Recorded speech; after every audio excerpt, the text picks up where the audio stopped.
Astro connect के ज्योतिष कार्यक्रम में आपका हार्दिक स्वागत है। नमस्कार। बात करेंगे धनु राशि वालों की और देखेंगे कि सितंबर का महीना आप धनु राशि वालों के लिए किस प्रकार का रहने वाला है। तो दिसंबर के माह में ग्रहों की जो स्थिति है वो लगभग इस प्रकार है कि देवगुरु बृहस्पति जो कि धनु राशि वालों के स्वामी ग्रह होते हैं वह पुनः मकर राशि में आ चुके होंगे और वक्री स्थिति में रहेंगे। वहीं पर शनि भी वक्री गति में संचरित हैं। इसके बाद राहु वृषभ राशि में संचरित हैं और सूर्य एवं मंगल दोनों ग्रह जो है सितंबर माह में आपके दशम भाव जहां पर कि कन्या राशि स्थित है वहां पर संचरित होंगे। कन्या राशि में तीन तीन ग्रहों का प्रभाव रहेगा, सूर्य, मंगल और बुध। इसके बाद शुक्र जो है वह तुला राशि में रहेंगे, आपके आय भाव में संचरित रहेंगे और द्वादश भाव में केतु का भ्रमण होगा। तो यह जो ग्रह स्थिति है इसका कंबाइंड रूप में सितंबर के मंथ में धनु राशि वालों पर किस प्रकार का प्रभाव पड़ेगा उसी की चर्चा करेंगे। तो सबसे पहले देखें कि धनु राशि वालों के जो स्वामी ग्रह है सूर्य, गुरु, वह नीच के हैं और वक्री हैं और इनका जो भ्रमण है वह आपके धन स्थान से हो रहा है। तो धन विषयक बातों को लेकर के देवगुरु बृहस्पति का कुछ कथन है। इसके अलावा आपके निजी व्यक्तित्व के लिए, आपके डोमेस्टिक हैप्पीनेस के लिए, मन के लिए, माता के लिए, इन सभी बातों के लिए देवगुरु बृहस्पति का संदेश यह है कि इस समय में थोड़ा सा आप प्रैक्टिकल रहें।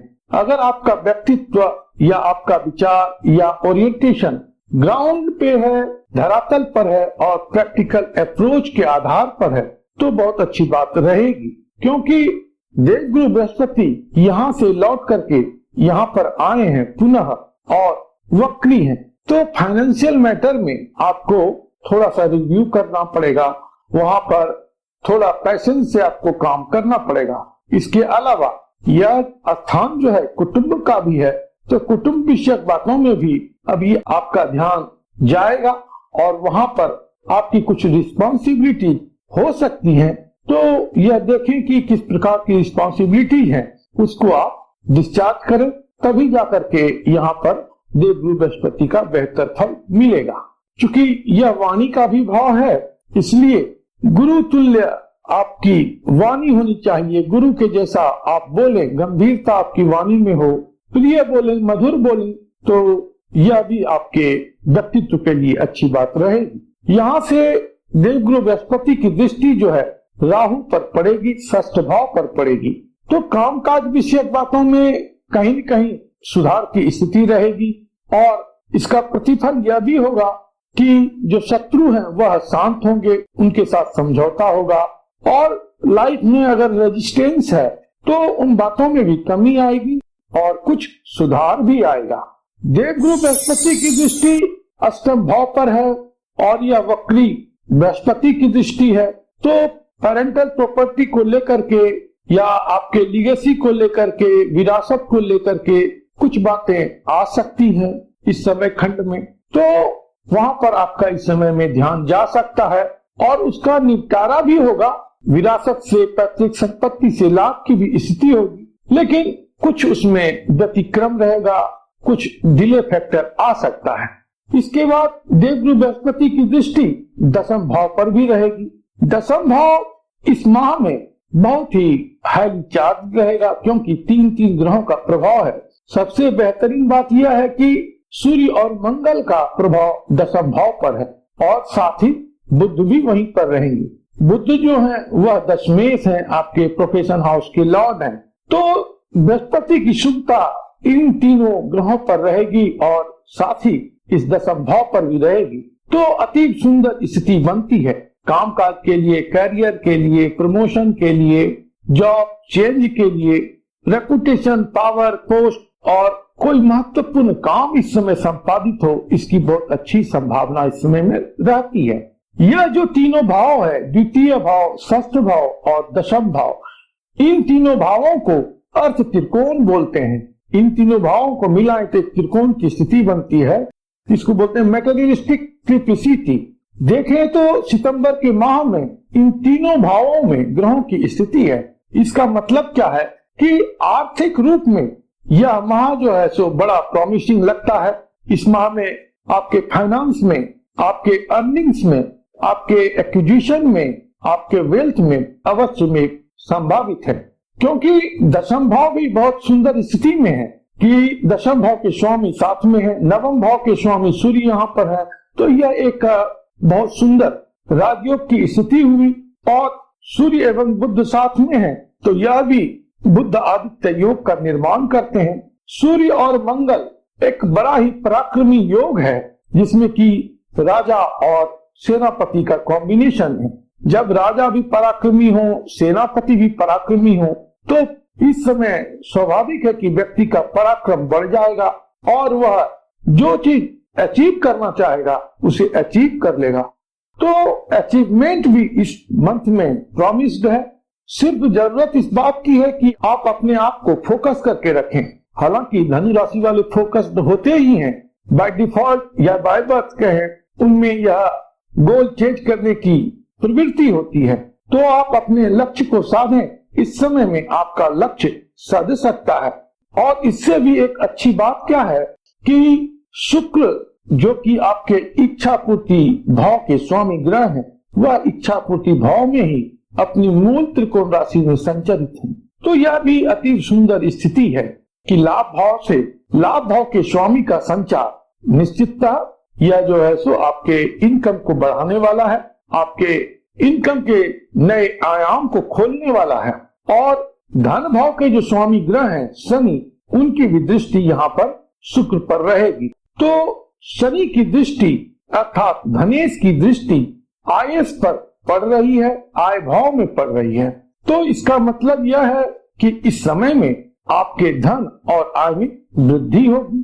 शनि चूंकि कार्मिक ग्रह हैं, प्रोफेशन से जुड़े हुए ग्रह हैं, मेहनत को दर्शाने वाले ग्रह हैं। तो कहने का मतलब क्या है कि इस समय आपके कामकाज से, आपके कर्म से धन और आय में वृद्धि होगी, लेकिन उसमें मेहनत भी आपको लगेगा। शनि चूंकि रिट्रोग्रेड है, इसलिए सावधान तो आपको रहना है धन विषयक बातों में कि धन अर्जित करने का या आय के वृद्धि के स्रोत इस समय में खुलेंगे, लेकिन आपको सचेत रहना है कहीं वह अपॉर्चुनिटी मिस ना हो जाए।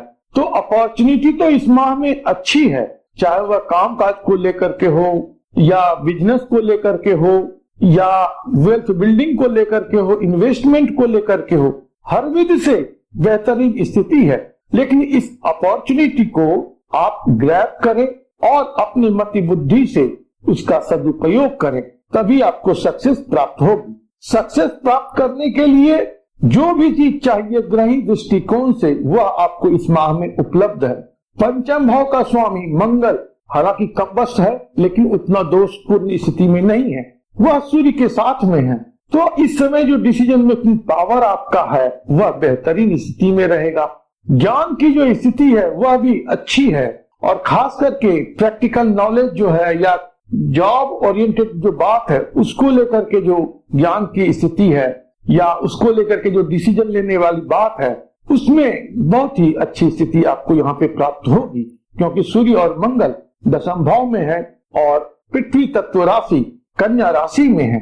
तो देखा जाए तो करियर के दृष्टिकोण से यह माह बहुत अच्छा है। मनी एंड फाइनेंस की भी स्थिति अच्छी है।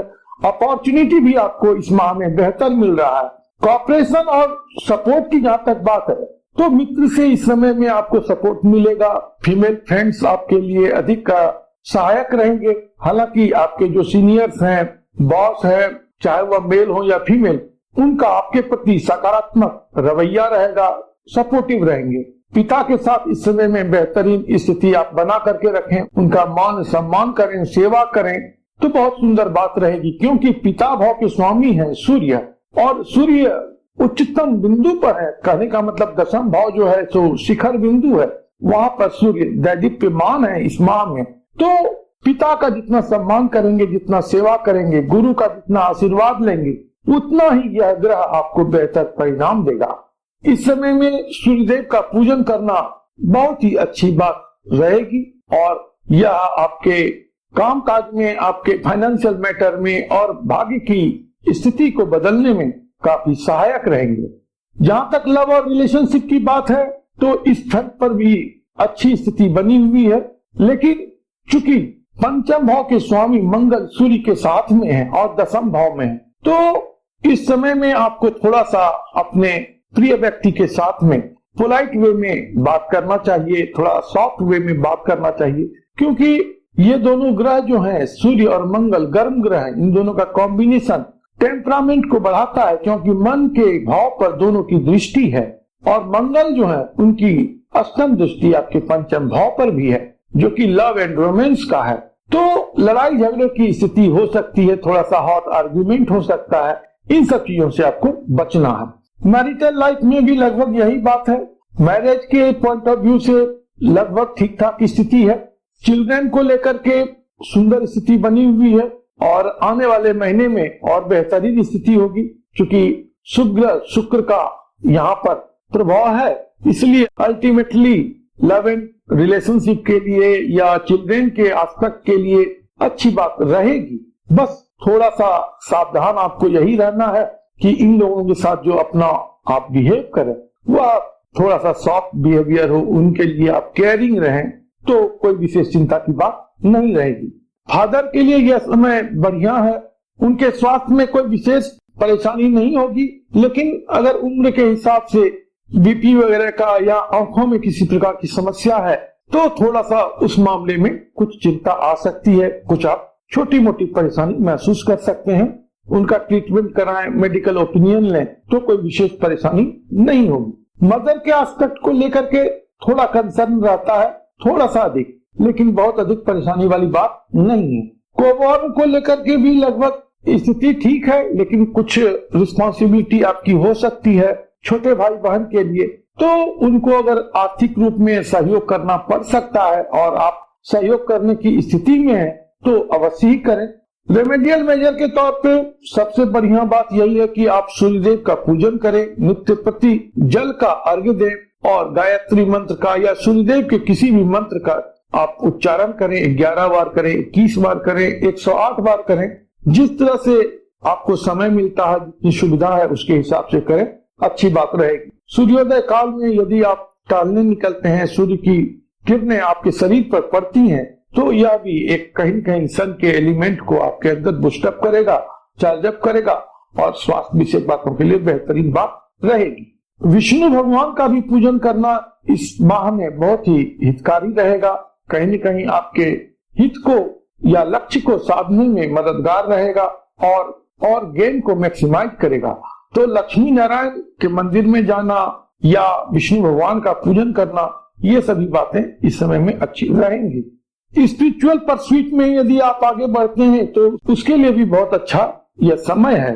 तो कुल मिलाकर के सितंबर का महीना आपके लिए बहुत ही सुंदर रहने वाला है और इस समय का आप सही लाभ उठाएं। प्रभु आप पर कृपा करें, आप स्वस्थ रहें, मस्त रहें और व्यस्त रहें। ओम नमो भगवते वासुदेवाय।